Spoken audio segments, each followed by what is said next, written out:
Dear viewers, have you ever been to an auction event? I often wonder how a tangible product gets valued so differently by different people.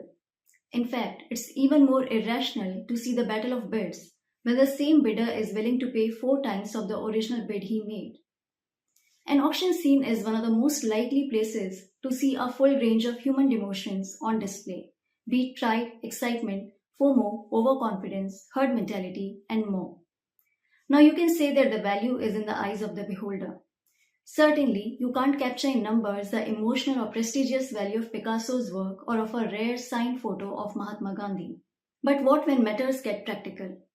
For instance, consider an oil company bidding in oil lease auctions. No sentimental value there.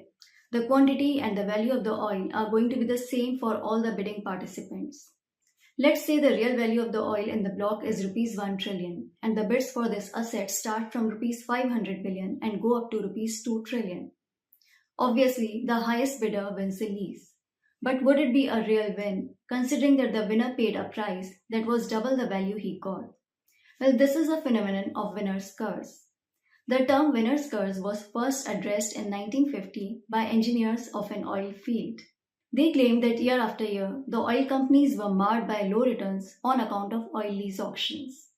A few decades ago, the technology was not so advanced to estimate the potential value of an oil offshore field. Recently, there was this news that ONGC had cut peak KG basin crude estimate by 40%. I guess the technology is still not advanced. The contracts are often won by the highest bidder only to find out that the oil is not worth that much.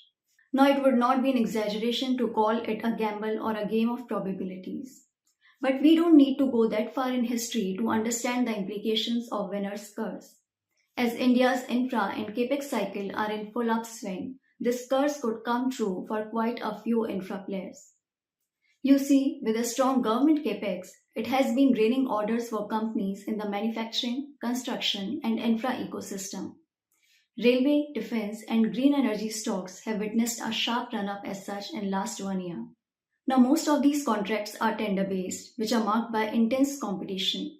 The winner is often the one who charges the least to get a project done and is called the L1 bidder. In other words, of all the bidding participants that are qualified, the winner is the one who is willing to work on the minimum profit margins. Sometimes these contracts are on a fixed price basis. Also, they tend to be multi-year contracts. What this means is that in case of cost escalations or delays in execution, the winner could also end up incurring losses on these projects. Just as location is the keyword in real estate, it's all about efficient execution for infra companies. However, many market participants ignore this basic fact. Every order win is rewarded with an upper circuit in the stock or rating expansion without enough stress on companies' abilities, and that includes the abilities to execute, to earn decent margins and returns, and to manage finances and cash flows. Order book to market cap unfortunately has become the metric to value an infra, construction, manufacturing, or EPC company, seducing many inexperienced investors. The stocks of companies like HPL Electric, Oriental Rail Infra, Home Infra, Texmaco Rail and Engineering, and many others have witnessed a 3 to 4 times rise in the last 1 year. And even at high valuations, they are witnessing investors' interest.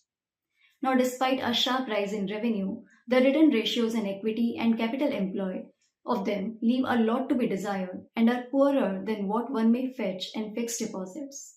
Now, I'm not suggesting a view on stocks of any of these companies. This is just a sample of what's happening in many companies at present. And do note that this is the case at a time when infra theme is doing well. The numbers are likely to look a lot worse in the down cycle. Let us not forget the lessons from the history. In the last capex cycle, IVRCL enjoyed an order book to revenue ratio of over 3 times. While it did push the stock price too far, it wasn't for too long. Its fall was sharper and swifter than its rise. In every capex cycle, there'll be companies that will create wealth and become stronger, while others will shrink due to reckless bidding and poor execution. So next time you get excited about an order win for the company, do pause to reflect on what that might mean for financials and business stability. The managements may be doomed to the winner's curse, but you don't have to end up with buyer's remorse. With this, I've come to the end of the video. I hope it will help you avoid potential IVR sales in the current capex cycle. Let me know through your likes and feedback if you found this video useful, and subscribe to Equitymaster YouTube channel for more such updates. Thank you for watching. Goodbye.